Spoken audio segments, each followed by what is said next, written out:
Halo teman-teman, pada saat ini saya akan membahas materi tentang perdagangan dan investasi dalam bisnis internasional.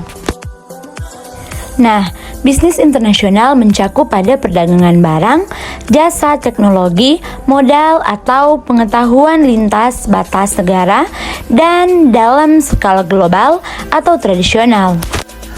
Ini melibatkan transaksi barang dan jasa lintas batas antara dua negara atau lebih.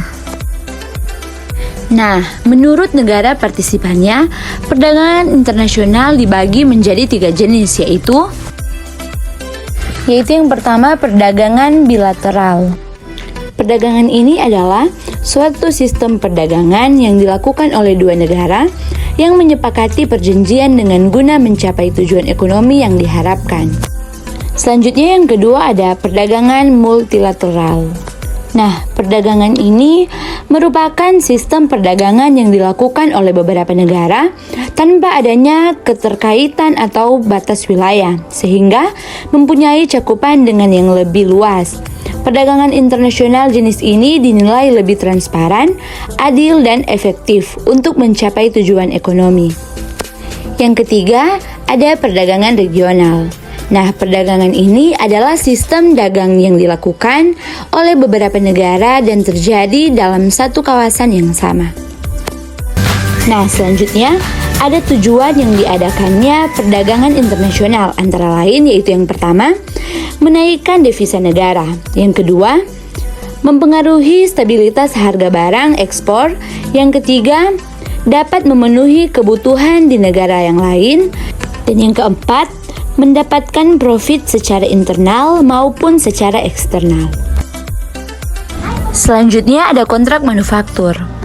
Kontrak manufaktur ini mengadakan perjanjian di mana sebuah perusahaan mengadakan kontrak dengan perusahaan yang lain untuk memproduksi produk-produk sesuai dengan spesifikasi tetapi menerima tanggung jawab pemasaran. Selanjutnya, terdapat 3 bentuk hubungan ekonomi dari perdagangan internasional ini.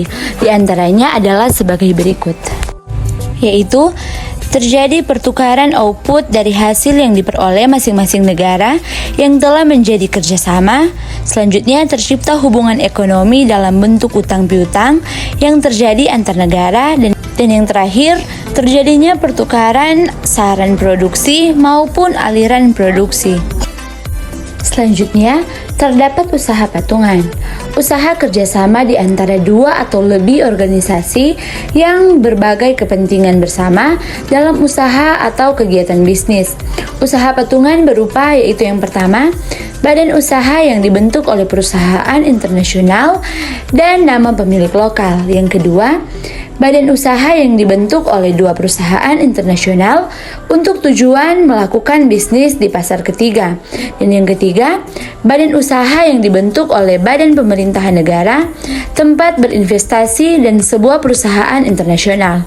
Dan yang keempat, kerjasama 2 atau lebih perusahaan dalam proyek yang terbatas. Nah, selanjutnya, ini merupakan alasan untuk melaksanakan bisnis internasional, antara lain berupa spesialis antara bangsa-bangsa. Dalam hubungan dengan keunggulan atau kekuatan tertentu beserta kelemahannya, maka suatu negara haruslah menentukan pilihan strategis untuk memproduksi suatu komoditi yang strategis juga, yaitu yang pertama, memanfaatkan semaksimal mungkin kekuatan yang ternyata benar-benar paling unggul sehingga dapat menghasilkan secara lebih efisien dan paling murah di antara negara-negara yang lain. Yang kedua, menitip beratkan pada komoditi yang memiliki kelemahan paling kecil di antara negara-negara yang lain. Dan yang ketiga, mengkonsentrasikan perhatiannya untuk memproduksi atau menguasai komoditi yang memiliki kelemahan yang tinggi bagi negerinya. Nah, selanjutnya, ada pun ciri-ciri perdagangan internasional. Perdagangan internasional tentunya memiliki ciri-ciri khusus dibandingkan dengan perdagangan yang lainnya, Contohnya seperti menggunakan mata uang asing yang telah disepakati. Selanjutnya, mempunyai ruang lingkup yang lebih luas dan tidak mengenal batasan negara. Selanjutnya di sini ada hambatan dalam memasuki bisnis internasional.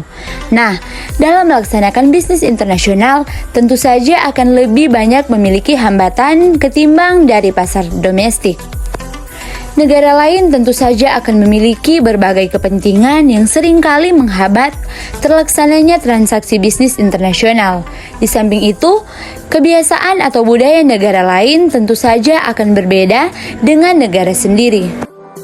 Oleh karena itu, maka terdapat beberapa hambatan yang dalam bisnis internasional. Hambatan yang pertama yaitu batasan perdagangan dan tarif bea masuk. Yang kedua, perbedaan bahasa, sosial, dan budaya. Yang ketiga, kondisi politik dan hukum perundang-undangan. Dan yang keempat, hambatan operasional. Demikianlah materi tentang perdagangan dan investasi dalam bisnis internasional. Semoga dapat membantu teman-teman dalam berinvestasi dalam bisnis internasional. Terima kasih.